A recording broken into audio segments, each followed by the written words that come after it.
இந்த நாளில உபாகமம் 28ஆம் அதிகாரம் 8வது வசனத்துல நம் கர்த்தர் உன் களஞ்சியங்களிலும் நீ கையிடும் எல்லா வேலையிலும் உனக்கு ஆசீர்வாதம் கட்டளையிடுவார் என்று இந்த வசனம் சொல்லுகிறது. இந்த கர்த்தர் உன் களஞ்சியங்களிலும் நீ கையிடும் எல்லா வேலையிலும் உனக்கு ஆசீர்வாதம் கட்டளையிடுவார். ஆமென். இவ்வளவு ஒரு அருமையான ஒரு ஆசீர்வாதத்திற்குரிய ஒரு வேத வசனம் நமக்கு.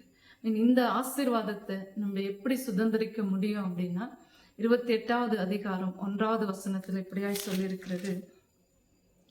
கர்த்தருடைய கட்டளைகளின்படி எல்லாம் செய்ய நீ கவனமாய் இருக்கும்படிக்கு அவர் சத்தத்திற்கு உண்மையாய் செவி கொடுப்பாயானால் உன் தேவனாகிய கர்த்தர் உன் களஞ்சியங்களையும் நீ கையிட்டு செய்யும் எல்லா வேலையிலும் உனக்கு ஆசீர்வாதம் கட்டளையிடுவார். இப்போ இந்த ஆசீர்வாதத்தை நம்ம எப்படி சுதந்திரிக்க முடியும் அப்படின்னா, அவருடைய கட்டளைக்கு நம்ம கீழ்ப்படிந்து அவருடைய சத்தத்திற்கு நம்ம உண்மையாய் செவி கொடுக்கணும். ஆமென். செவி கொடுப்போம், ஆனால் சில நேரங்கள்ல நம்ம விருப்பத்தின்படி நம்ம செவி கொடுக்கிறவர்களாய் நம்ம இருக்கோம்.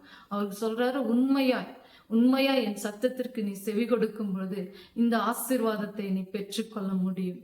களஞ்சியம் அப்படின்னா நம்மளுடைய சேர்த்து வைக்கிற ஒரு இடம். நம்ம என்ன பொருட்கள், என்ன நகையாகட்டும், ஒரு பணமாகட்டும், இல்லை மற்ற எல்லா வஸ்துக்கள் ஆகட்டும், நம்மளுடைய களஞ்சியங்கள் எப்படி இருக்குமோ ஆசீர்வதிக்கப்படும். நம்ம கையிட்டு செய்கிற வேலைகள் ஆசீர்வதிக்கப்படும் சொல்லிட்டு வசனம் சொல்லுகிறது.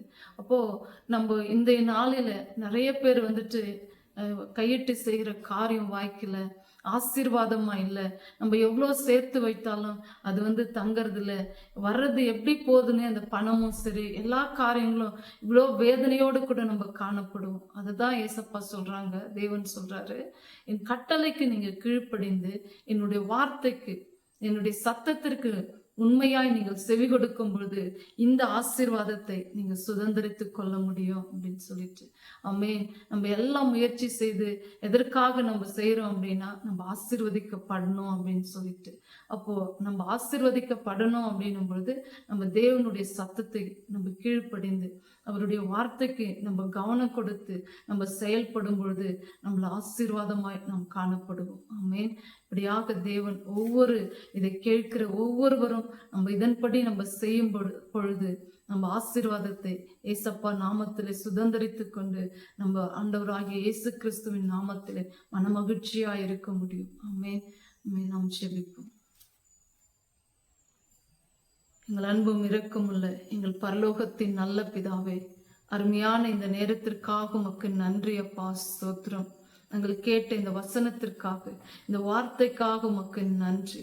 ஆமென். எங்கள் களஞ்சியங்களும் நாங்கள் கையிட்டு செய்கிற வேலைகளையும் நீர் ஆசீர்வதிக்கிறதற்காக உமக்கு நன்றி அப்பா, ஸ்தோத்திரம்.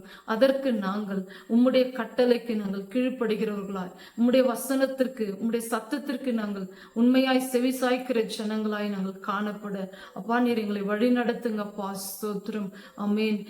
ஒவ்வொருவருக்கும் ஆண்டவரே உம்முடைய ஆசீர்வாதம் பரிபூரணமாய் உண்டாகட்டும் தகப்பனே, ஸ்தோத்திரம். யாரெல்லாம் இந்த வசனத்திற்கு கீழ்ப்படிந்து செயல்படுகிறார்களோ அவர்களுடைய களஞ்சியங்கள் பூரணமாய் நிரம்பட்டும் ஏசப்பா நாமத்தில். அவங்க கையிட்டு செய்கிற காரியங்கள் எல்லாம் இயேசு கிறிஸ்துவின் நாமத்தில் ஆசீர்வாதமாய் நடக்க நீர் கிருபை தயவு பாராட்டுங்கப்பா, ஸ்தோத்திரம்.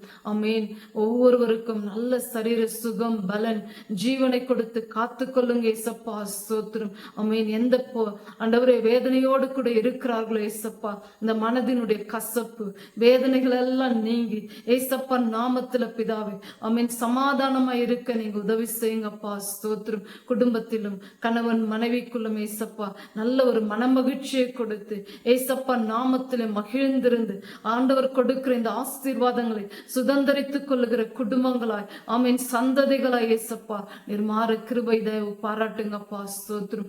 ஒவ்வொருடைய பண தேவைகளை, ஒவ்வொருடைய பொருளாதார தேவைகளை சந்தியம் அப்பா, ஸ்தோத்திரம். நன்மையினால் ஒவ்வொருடைய வாயும் ஏசப்பா நாமத்துல நிரப்பப்பட கிருபை தாரும் அப்பா, ஸ்தோத்திரம். நீர் அப்படியே செய்து இந்த மாதம் முழுவதும் ஒவ்வொருடைய கரங்களையும் நீர் ஆசீர்வதித்து நடத்துவதற்காக நன்றி அப்பா, ஸ்தோத்திரம். இந்த மாதத்துல யாரெல்லாம் பிறந்த நாளை, திருமண நாளை கொண்டாடுகிறார்களோ, காண்கிறார்களோ அத்தனை பேர்களையும் ஏசப்பா நாமத்திலே ஆசீர்வதிக்கிறேன் அப்பா, ஸ்தோத்திரம். நீங்க காத்துக்கொள்ளுங்க, வழி நடத்துங்க இயேசுவின் நாமத்தில் பிதாவே, ஆமென். என் ஆத்துமாவே கர்த்தரை ஸ்தோத்திரி, என் முழு உள்ளமே அவருடைய பரிசுத்த நாமத்தை ஸ்தோத்திரி. என் ஆத்துமாவே கர்த்தரை ஸ்தோத்திரி, அவர் செய்த சகல உபகாரங்களையும் மறவாதேயும். ஆமென்.